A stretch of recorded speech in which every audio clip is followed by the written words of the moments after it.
नमस्कार बच्चों, चलो हम अपने भरत की कहानी आगे बढ़ाते हैं, जिसमें हमने अंत में समझा था कि दूसरी तपस्विनी दुष्यंत राजा को कहती है कि यह बालक है वह पुरुवंशी है। अब आगे क्या होता है, चलो देखते हैं। तब दुष्यंत स्वयं से यानी कि फिर अपने आप से कहता है, इसीलिए इसकी सूरत मुझसे मिलती है। वह अपने आप को कहने लगते हैं कि इसीलिए इस बालक की जो सूरत है वह मुझसे मिलती है, यानी कि मेरे जैसी ही है। फिर बच्चे को गोद में उठाकर, पुरुवंशियों में यह रीति है जो निश्चित है कि युवा अवस्था में वे महलों में रहकर पृथ्वी की रक्षा और पालन करते हैं और वृद्धावस्था में आने पर वन में जितेंद्रिय तपस्वियों के आश्रम में वृक्ष के नीचे कुटी बनाकर रहते हैं। फिर वह कहते हैं दुष्यंत राजा कि वह पुरुवंशी है बालक, तो हम भी पुरुवंशी है, तो उसकी यह रीति है यानी कि उसके वह रिवाज है। क्या रिवाज है बच्चों? अगर प्रश्न पूछा जाए तो ये पूरा उत्तर उसमें लिखना है कि रिवाज यह है, वह तय है, निश्चित है कि युवावस्था में जब यंग होते हैं तब उसे महलों में रहकर अपनी धरती माँ की रक्षा करनी है, उसका पालन करना है, यानी कि भरण पोषण करना है।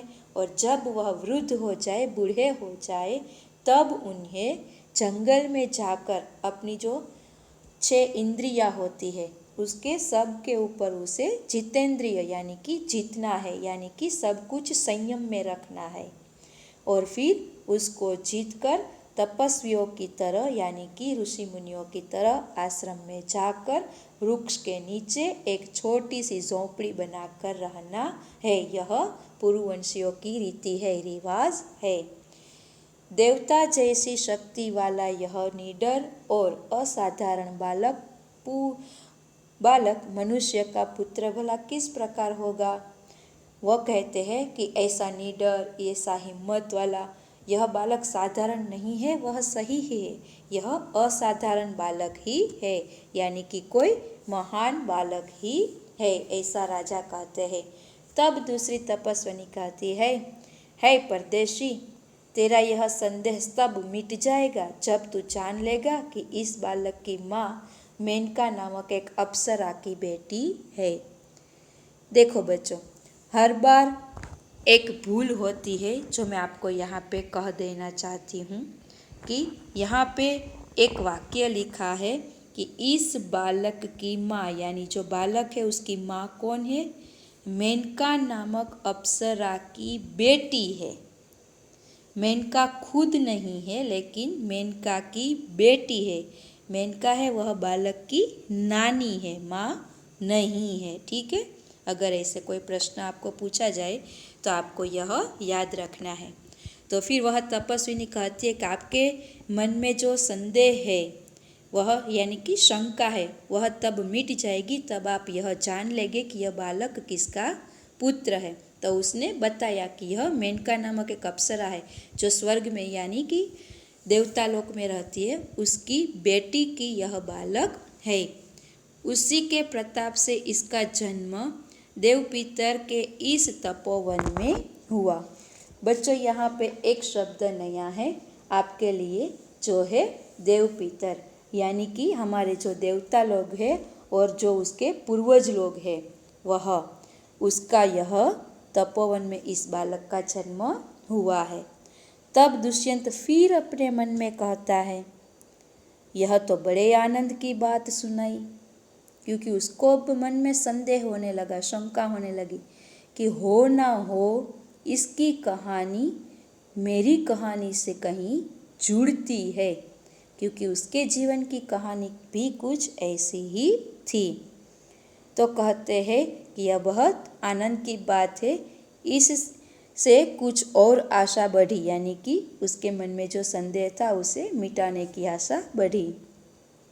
इसकी माता किस राजर्षि की पत्नी है? उसने पूछ ही डाला तपस्विनी से तो फिर इसकी माते है वो किस राजा की पत्नी है, उसके पतिदेव कौन है, उसके पतिदेव का राजा का नाम क्या है।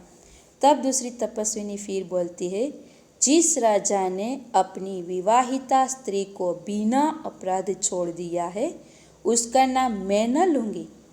थोड़ा सा क्रोधित हो जाती है और वह राजा से कहती है कि जिस राजा ने हमारी ऐसी अप्सरा जैसी बेटी को छोड़ दिया है, जिसका कोई अपराध भी नहीं है, उसके साथ उसका विवाह हुआ था फिर भी उसने छोड़ दिया, तो ऐसे आदमी का नाम हम नहीं लेंगे। तब दुष्यंत बताता है स्वयं से, फिर अपने आप से वह बात करते हैं, यह कथा तो मुझ पर लगती है, यानी कि यह तो मेरी जिंदगी में जो कुछ हुआ है उनके साथ बहुत जुड़ा हुआ है, उनसे यह मिलती है। भला अब इस बालक के नाम पूछूं, वो फिर मन में सोचता है कि अब इसके माता का नाम अगर मैं पूछ लूँ तो मुझे पता चल जाए कि यह सही है कि नहीं है। पहली तपस्विनी मिट्टी का मोर लेकर आई, जो खिलौने लेने गई थी वह खिलौना लेकर आती है, वह अपने हाथ में मिट्टी का मोर लेकर आती है। अब आगे देखते हैं कि तो पहली तपस्विनी जो खिलौना लेकर आई वह सर्वदमन से कहती है सर्वदमन यह शंकुल लावण्य देख। तो वह शंकुत लावण्य देखता है। तो फिर बालक एकदम बड़े चाव से देखकर एकदम ध्यानपूर्वक देखता है, कहाँ है शकुंतला मेरी माता। वो तपस्विनी बोलती है शंकुत लावण्य और बालक समझता है शकुंतला उनकी माँ। तब दूसरी तपस्विनी एकदम हंस पड़ती है, क्योंकि बालक वह सही नहीं था, वह शकुंतला समझा वह गलत था, इसलिए वह हंस पड़ती है और वह कहती है, यहाँ तेरी माता नहीं है, तुम इस नाम से धोखा खा गए सर्वदमन, मैंने तो कहा मिट्टी के मोर को देख। तब फिर दुष्यंत स्वयं से अपने आप से कहता है, इसकी माँ मेरी ही प्यारी शकुंतला है या इस नाम की कोई दूसरी स्त्री है। देखो वह तपस्विनी ने, बालक ने, सबने शकुंतला का नाम लिया, उनके ऊपर से दुष्यंत को यह तो पता चल गया कि इस बालक की माता का नाम शकुंतला है, लेकिन अब यह संदेह था, यह शंका थी कि शकुंतला नाम के तो कई लोग होते, तो ये वही शकुंतला है मेरी पत्नी या फिर कोई और। तो वह उसे जानना था। यह वृत्तांत मुझे ऐसे व्याकुल करता है जैसे मृग तृष्णा प्यासे हिरण को व्याकुल करती है। यानी कि वृत्तांत यानी यह पूरी घटना, यह पूरा प्रसंग, यह पूरा दृश्य उसके लिए इतना व्याकुल था कि जैसे कि मृग तृष्णा, मृग यानी हिरण, तृष्णा यानी प्यास, तो प्यासे हिरण को जब व्याकुल होकर पानी मांग देखकर जैसे दौड़ता है पानी के लिए, वैसे यह भी एकदम व्याकुल है। तब बालक एकदम खुश होकर कहता है, मुझे यह मोर बहुत अच्छा लगता है। खिलौना तपस्विनी के हाथ में से वह ले लेता है। पहली तपस्विनी, जब खिलौना बालक तपस्विनी के हाथ में से लेता है तब हाथ तपस्विनी की ओर जाता है, इसलिए तपस्विनी एकदम घबरा जाती है और बोल उठती है, ओह बालक की बाँह से रक्षाबंधन कहाँ गया। वह एकदम चौंक जाती है और बोलती है कि बालक के हाथ में जो रक्षा का बंधन यानी कि एक धागा था, जो रक्षा बंधन था, वह कहाँ गया।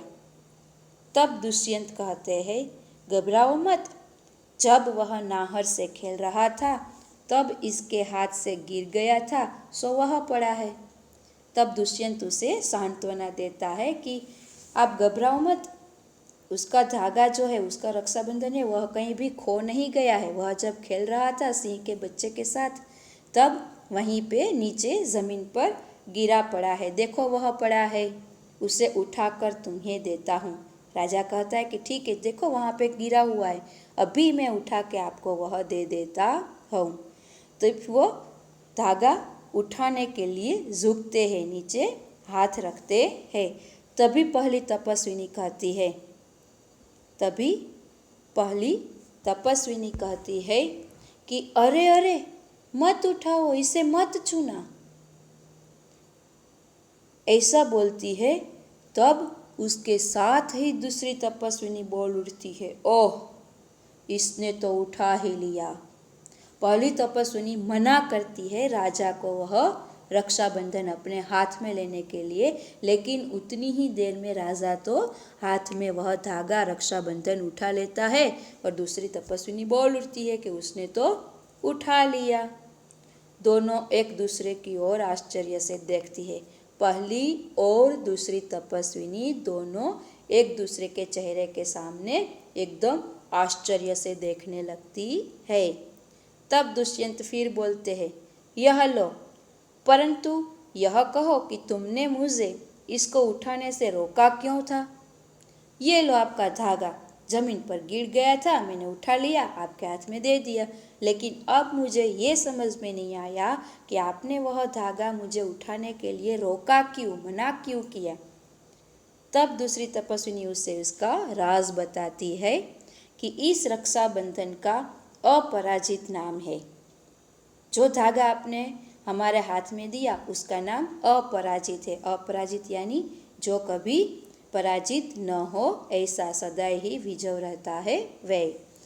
जिस समय इस बालक का नामकरण हुआ था, यानी कि बच्चे का नाम दिया गया था, तब महात्मा मरीचि के पुत्र कश्यप ने, यह फिर से धोखे खाने वाली बात है। हम पूछते हैं तो ज़्यादातर बच्चे इसमें गलती करते हैं। यहाँ पे मरीचि ऋषि के बेटे यानी कि पुत्र कश्यप ने यह धागा है उस बालक को दिया था और बांधा था। इस धागे का गुण है कि कभी धरती पर गिर पड़े तो इस बालक के माता पिता को छोड़कर इसे कोई दूसरा उठा नहीं सकता। भेद खुला ना कहानी का। तपस्विनी यह कहती है कि यह धागा उसके माता पिता के अलावा और कोई उसे उठा नहीं सकता।